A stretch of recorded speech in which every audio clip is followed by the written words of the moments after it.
The freedom that the Constitution provides for you, Melania Trump, but in a way, you're not free.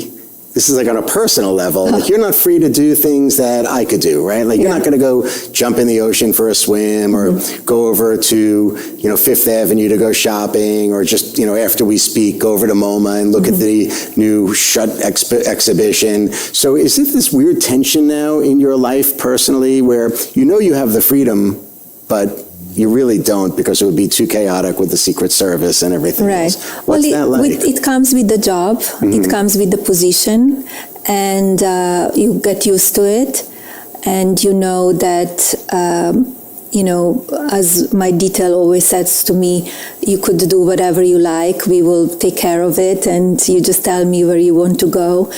But it's a little bit different than, in the past life. You just sneak out and go unnoticed, and you could just go in the museum and just be in your own peace by yourself. And it's a different life, but you're getting used to it. And do you ever long for it? Do you ever long for just being like, I just want to fall into New York City? Like, I think John Lennon walked around New York City and he loved it because people would leave him alone. Do you wish that could happen with you? I mean, it couldn't happen with you. No, it cannot happen anymore. Do you ever long for it though? Do you want that? Yeah, you have sometimes moments and you feel like, it would be great just to go out and, especially on a beautiful day and stuff. But it's not possible, and that's okay. That's okay. Exclusive senior advisor to First Lady Melania Trump, Mark Beckman, served as a producer on this film, and he joins us now after appearing at last night's premiere. Hey, Mark. Good morning, Ainsley. Good morning. How are you? Doing well. How was last night, and what did you hear? What was the reaction from people in the audience that saw it for the first time? I'm so happy you asked that question. Last night was magnificent. The room was filled with so much warmth, but the overall sentiment was that people were inspired. They never thought that the First Lady was this type of a person, so committed to her family, so devoted to her business, so committed to the country and becoming First Lady of the United States of America again. So it was a wonderful reception. It was a beautiful, beautiful evening. But to me, the most heartwarming sentiment is the fact that everybody embraced our First Lady and gave her, for the first time, I never saw so many people talk about how wonderful she is, how devoted she is to the country, her business, and her family. Incredible experience. Mark, what I love about this is there's media bias. She was a fashion model. She's now an icon. She's the First Lady of the United States, and some of the biggest magazines don't put her on the cover. So when her book came out, it was her way of telling her side of the story. We got an inside look on who she really was, and we heard it in her voice, and it became a New York Times bestseller. And now the movie is out, so we see what it's all like behind the scenes. Why did she decide to do this? Ainsley, it's interesting. You talk about the fashion component. I have to address it. This woman is so above these magazines, Vogue, Harper's Bazaar, Elle, W. Forget it. You could put them all together. She's so iconic. She's doing important things. She's rescuing children with regards to Ukraine and Russia. She's putting together the Take It Down Act, protecting American children. Our First Lady is so above it. It's great that she's an iconic fashion person. She's the most iconic First Lady ever before in history, but she's already above all of these publications. We have to, as people, stop worrying about whether or not she's on the cover of Vogue magazine. They don't deserve her. She's way above it. And now is the perfect time in this film to see her iconic looks, her natural, it's just her everyday life, her natural presentation. And honestly, it should inspire a movement across America to take care of yourself, to be proud about the way you look. Men and women together, dress beautifully and feel good about yourself. Mark, why did she decide to do it? She put this movie together because it was the perfect time to tell a story that has never been told before. This story, it's unprecedented, it's groundbreaking. We never had access to this type of a film. It's truly historic and it's important for our country. Okay, Mark, Rachel Compost-Duffy sat down with her and asked her if being First Lady has changed her. Watch this. How has being First Lady changed you? I don't think it's changed me. I'm still me, and I think it's very important that you're true to yourself. I know that I'm in control only of myself, nobody else, not my husband, not my son, not anybody else. My action speaks, and I'm very selective what I do when I talk, and that is all me. Mark, do you agree with that? You've known her for how many decades now? I've been working with her for over 2 decades, since before Barron was born. And she has her own foundation. She drives her own mission. She has her own set of values and standards, and she lives by that code. She's an incredible person. Mark Beckman, who we've had on the show before, we had him on, I don't know, some time ago, maybe a year ago, and we talked about AI. Little did I know that he was going to end up being one of Melania's biggest advisors and also one of the producers of the Melania movie. Mark, can you hear me? Oh, hi. How are you? Can you hear me okay? Oh, perfect. Very perfect. Got you good. So we just spent some time, and Sorry. we had you here a year ago or so, and we were talking about AI, and you never mentioned to me that you were one of Melania's advisors. And then we see the movie, and I'm like, oh, is that the same Mark Beckman? How did that happen? How did you get involved with Melania? Barry, Melania and I have been working together for about 25 years. She and I have a very close relationship, but for obvious reasons, we've kept things quiet. Yeah. So we just like to build behind the scenes. So in that capacity as her senior advisor, what I do is I essentially handle all of her branding at the foundational level, and then I stand up her commercial transactions, whether it's the book or the movie, her philanthropy, her communications. Like, it's all very strategic, and it starts with her, of course. So whose idea for the cineplay, the actual script, and who put that together? That's Melania Trump's idea. She came up with the idea. She called me. It's something, honestly, Barry, we've been talking about, she and me, for a very long time. As you can imagine, it's not easy to get a film together as a former First Lady if your name isn't Hillary or Michelle. Yeah. So we've been talking about it for a while. She's a very visual person, and probably would have preferred to have put the film out before the book. But I think we did it at the end the right way. The book went to New York Times best-selling book for 13 weeks, and then the film, as you know, went to #1 highest opening in history of over the past 14 years for a documentary. So she's very visual. We went out, she had the idea, and she said, Mark, go sell it. And I went out and cut this record-breaking deal for her. Wow. Fantastic. I don't want to do any spoiler alerts for people who haven't seen it, but I went with my wife, and we went to like a theater where you can order food, and the credits are rolling and everything, and I've got my head down looking at the menu, and what struck me was the opening score. And for those of you, this isn't too much of a spoiler alert, but the opening song that starts is it "Gimme Shelter" from the Stones, right? You got it. Yeah, you got it. I remember you and I connected because we have similar tastes. Yeah. Yeah. I was I looked that we got the Stones, Mark, I'm looking down and I go, is this a new movie they're giving a trailer? This is the movie? And boom, I was, as a guy, I was hooked, because I was like, okay, this is a little bit different. I was expecting documentary type thing, and it blew me away. Rocks.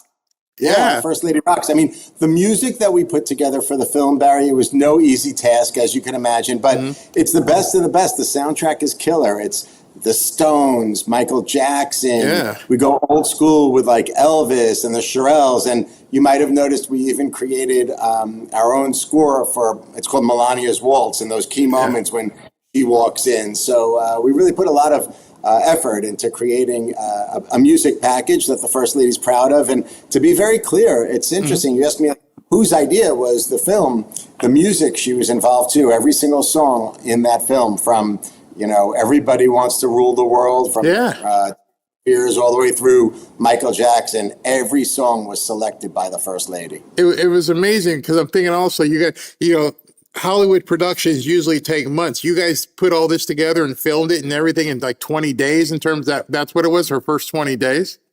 Yeah, thank you for acknowledging that. It was a Herculean task, my first film ever in my life. And I went from cutting the deal on behalf of the First Lady to securing a director. He went and put together an all-star team. I hope you saw the video quality was incredible. I mean, this is really groundbreaking for the way a documentary is told. Never did we have the First Lady sitting there, as a talking head, looking into the camera, a warehouse, empty, vacant warehouse behind her. We never did that.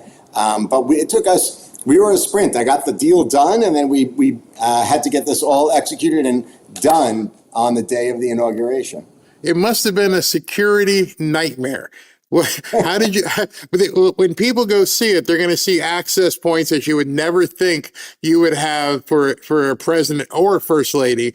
And excuse me, and you guys have, you're on the airplane, you're in the limo, you're driving in different cities. And how did you get that kind of, how did the Secret Service sit back and go, okay, we're going to be able to do all this kind of stuff and give them access?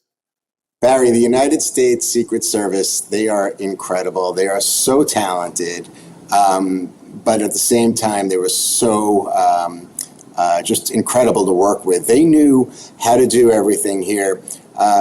This wasn't a situation where we could take have a second take or a third take. We had to be right where we were, walking into the rotunda for the inauguration, or going onto Air Force One, or these secure, never before seen locations like the Blair House. We only had one shot. And Secret Service was like, look, guys, our job is to protect the First Lady and the First Family, the incoming president. And of course, we respect that. And we made it work. Those guys were incredible. They play a big role in the film, as you saw. And they've become close. I love those guys. I mean, they're incredible. They really serve our country in a way that people don't realize. Very important people. I think one of the things that you guys did and must have credit for, I don't know if that was whoever was like throwing the questions at her, but you were able to see A, her vulnerability, B, you were able to see her in a different light. She just wasn't the person on stage. She was a mom, a wife, a fashion mogul. How did you get her to relax? Well, this is her. I mean, what you saw is really who she is. She authored this, right? So her idea was to open the window a little bit more into parts of her life where she's been very selective. So think in terms of her family, her career, her philanthropy. And then she felt like it was great to give Americans and the rest of the world an understanding as to like how hard it is to move back into DC with your family and to create the office of First Lady, get your agenda together. So she opened that window for everyone. So it was easy to get that because she was just herself. The level of detail she had, obviously being in fashion for a long time, you understand the level of detail there. The level of detail she had with planning the events and things of that nature, that was, I mean, we know she had a fashion background. Did she have an event planning background? How did she know how to, I mean, when people, I don't want to give away the movie, but when you see the level of detail, even the colors that she picked out, how did you guys, how did she do that? Yeah, she's an incredible human being. Like I said, I've been working with her for almost 25 years. She's one of the most driven, motivated individuals I've ever met. She outworks the president. She works 24/7. I haven't had a day off, weekends, holidays, and it's a pleasure because we're doing the best work we do. So when it comes to the types of issues that you're talking about, this is all very important to her, whether it's the United States presidential inauguration or the Easter egg roll or the Christmas decorations, because she knows that she's putting our country on the stage to the world. And she's very proud as an American, very proud as a First Lady, and she wants us to retain our level of significance and luxury at the highest level in the world. So every single detail for all of these issues, even the state dinner recently with Saudi Arabia, every invite, every tablecloth, every menu decision, the candles, everything goes through our First Lady.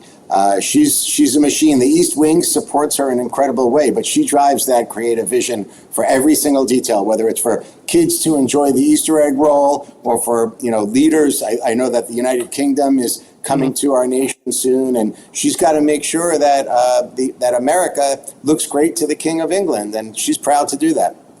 She I don't want to give away the fashion stuff because that blew me away because I'm a complete novice. My wife used to do some modeling back in the day, and I go, "Is it really like that? I mean, do most models have the command of the person designing, or is that because that's Melania and she knows I need this an inch different here or an inch different there?" And that really caught my eye as someone who was completely oblivious. I'm like, she had that much, not that much to know. I need this gown done this way and everything else. Is that just from her background, or do most models have that? Yeah, so definitely this is unique to Melania Trump. And as you know, Barry, the relationship with her mother, who passed away, is probably one of the most poignant parts of the film. And it was her mother who was trained in fashion. She was a designer and passed these skills along to Melania Trump. Wow. And everybody always wants to know, how did this come about? Who decided, to put this on her as it relates to fashion? But ultimately, every decision is hers. And to your point, she gets involved in the design, the engineering, the creative direction of all of it. And we wanted to showcase that for the American public. But this ties back to her relationship with her mom. It's her mom who, with strong ties and an understanding to fashion design, who ultimately got her in the fashion industry, started her modeling career, and Melania carries those skills with her. When we watch President Trump at his rallies, and he does the dance and everything, we never see her do it. And even their last event last week, he jumped into it, and she was very staid and just walked off stage. And I was completely blown away that you got a shot of her walking down the stairs after the inauguration, and she did her own style. I mean, that is something. I owe her a lot for that, Barry. Yes. I had to bribe her on that one. All right, so you guys got to go see that part. And the other part was when she's walking into, I think, the inauguration, yes, and she turns around, here we go again. Was that her, or is it ad-libbed, or was that part of it too?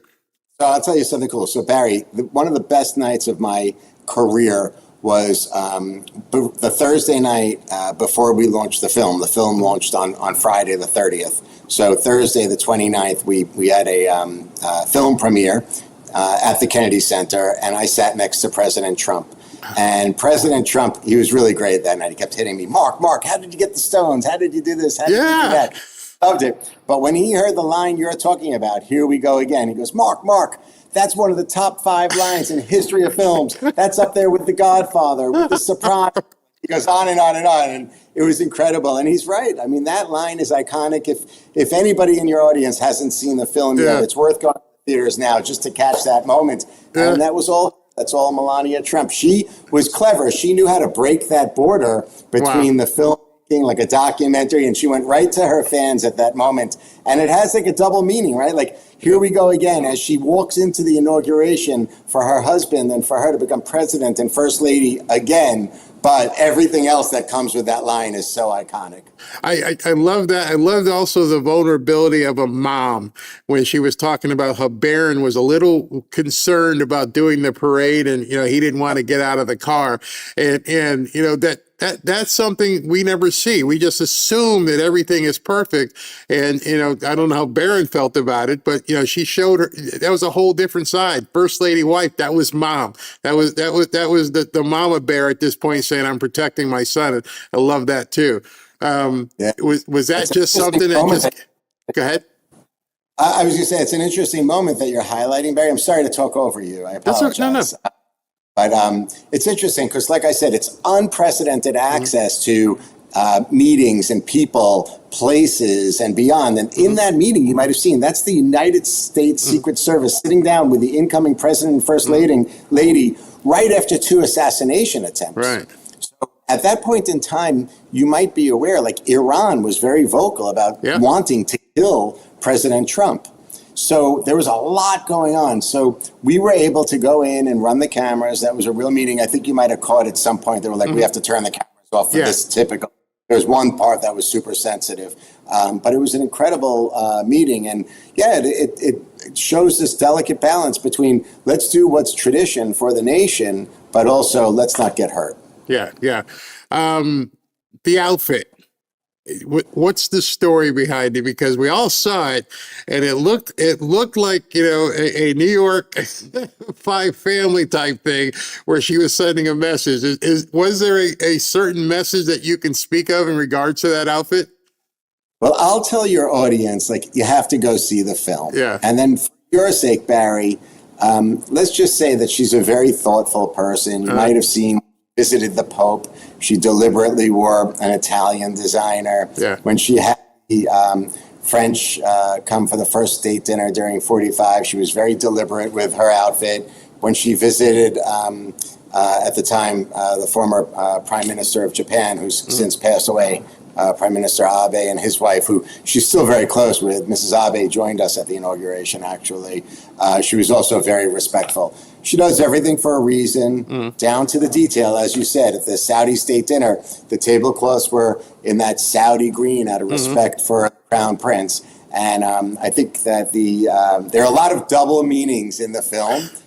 Music, you might have seen the garbage being taken out and beyond. And I think it's, your audience has to get in. You got to pull these parts, you got to take them apart. I've had a lot of friends who've said to me, wow, I had to watch the film too. They went back to the theater 2 or 3 times because the voiceover then sends more messages. Yeah. The song selection sends more messages. And I think on the clothing piece of it, that's a key moment as well. I mean, when she was driving, I don't want to give it away, but there's a point where she gets into, somebody asked her about Michael Jackson, which song she likes better. She starts singing it. I'm like, well, not going to tell you guys a song. You need to go see the movie, but it's so cool. It was just something you definitely wouldn't see Hillary. You wouldn't see any other first lady even have that kind of vibe that she had. So I just thought that was very cool. So the movie's obviously done extremely well. Where's the next step with it? Are you guys going to release it on one of the big things like Netflix or something, or is it going to keep running for a while? Yeah, so we're in theaters exclusively, and there's a reason. This is the First Lady's idea too, Barry. She wanted to create something visually that's stunning, sonically that's gorgeous, and it's really made for this immersive experience. We realize Americans stopped going to the theaters after COVID, but we feel like we could bring people back in. I appreciate that you and your wife went, and I hope that you would align with what we tried to build. Oh, yeah. A very sonic and visual rich cinematic type of experience.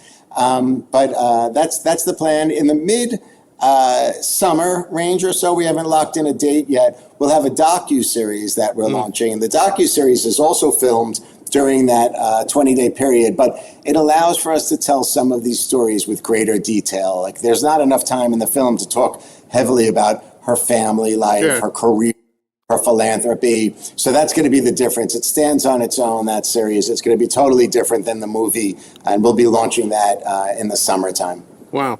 And I will tell every guy, excuse me, it's not a chick flick, because I thought it was. I'm going to go with my wife, she's going to enjoy it. But from the first initial scene, you realize this isn't like something you expect. Mark, with everything that you're doing with Melania and the movies, what about yourself? I mean, last time we talked, about AI. Are you involved with her initiatives in AI as well, or are you guys basically on hiatus as you're doing all this stuff? No, for sure. She and I work very strategically. I was the person behind her audiobook. My agency created the AI audiobook in English, Spanish, Portuguese, and Hindi. And you might see some of the work she's doing. Just a few weeks ago, we had 2,000 American schools participate in a 1-hour AI workshop, which I'm very proud of. The AI Presidential Challenge that Melania is at the center of, I'm very proud to share that we have participants now from all 50 states, plus Washington, D.C., and Puerto Rico, and we'll continue to grow on the AI front internationally now. So next month, at the end of the month, on March 24th and March 25th, we're going to activate Fostering the Future Together, which is this global coalition that Melania Trump, the First Lady, announced from the United Nations General Assembly, where she's bringing leaders from different nations, almost 100 nations, to the White House for the inaugural meeting. And they're going to look at this intersection of AI and education for children around the globe. So we're doing, honestly, Barry, I'll tell you, I'm doing the best work of my life, and I'm very grateful that the First Lady gives me this opportunity. Wow. So last question for you. In watching President Trump in the movie and since the movie comment on this a couple times. Any plans to do something with him? No. Huh? President Trump has to keep on doing great for the country. He's not in it. I know he's like the ultimate entertainer, and I think he probably, I wonder if you agree. Actually, I'm curious what you think. I mean, there were moments in the film where he was classic. I mean, his star shines so bright. You got to go see it. That's why I brought it up, because it just came natural to him, and I'm like, he would just. It seems like he would eat it up, you know, if he saw himself on the big. Well, he was in Home Alone, but yeah, it comes natural to him. For sure. I mean, did you see that moment in the movie where he was talking about, like, why is the national championship on my inauguration? I mean, it's incredible. But, you know, for me right now, my focus is on the First Lady. That's what I do. Yeah. I focus on her commerce, her philanthropy, her communications, and you know, where she's doing great. The achievements that she has so far in the first year, I'm very proud of. I'm honored to be a part of it. Whether it's new legislation with the Take It Down Act or the new foster care executive order that we're pushing for new legislation, all of my focus is on the First Lady. Oh, fantastic. I'll tell you my favorite part, maybe it's because I'm married, but watching them do the dance and the perspective that you guys gave by the zoom in is something you didn't see when it happened on, you know, inauguration night. You really got to see their interaction, and it was a special moment. I think everybody needs to see that. So go see the doggone movie. What about Barry? What about, like, I'm sorry, I got to ask you one question. Did you enjoy, brought, I know you saw it, like we went into their residence in the White House. Mark, I wasn't going to say it because I'm like, people haven't seen it, but you brought it up. That was just so genuine. You know, you just walked into and people should know. Now that you brought it up, I'm going to ask you. There's a point in the movie after it, and she takes off her high heels because her feet are hurt, and then she goes in. 24 hours, yeah. And she goes in, he grabs a Diet Coke. Was he going back to work? He doesn't stop. I could tell you, I've known these people. I've been working, Barry, you asked me at the beginning of our interview. I've been working with her for almost 25 years. Wow. And the two of them are the hardest working people. They care so much. And you saw him in the movie. He's like, when are we going to get back to work? Yeah. When are we going to make great again? And it's heartfelt. I had the honor of talking to him on the phone a few nights ago, and you know, we had a lengthy conversation about all of these achievements and what he's building out for the country. And you know, he's the most committed person that I know. It's incredible. The two of them are really great people. Oh, loved it. Well, you did a fantastic job. I loved it. My wife loved it. We've urged as many people. And when Ashley, and let me tell you how this interview came up. I'm literally watching something, and it says Mark Beckman, producer, and I'm like, is that the same? That can't be. And I'm like, you got to get them on because we could talk about the movie and get people to go see it. So I hope we get more people to go see it. I hope people, you know, follow you and hit you up because you did a fantastic job. The most cinematic, the music went with it. I mean, it was perfect. I wouldn't have said you should have done this or done that.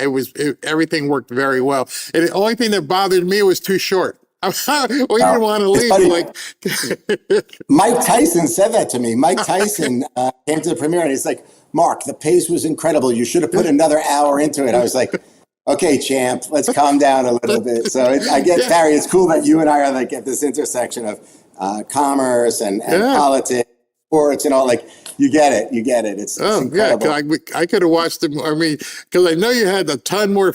That's what you need to come out with, like the behind the scenes thing. I mean, that would be like really perfect too if the Secret Service would let you. But Mark, thank you very much for coming on and also for producing a movie that it was amazing. I loved it. Thank you very much. So grateful that you give me the chance to participate. Thank you so much, Barry. All right, have a great day. Great day. All right. And tell Melania to come on the show. You got it. All right. We'll talk to you guys in a second.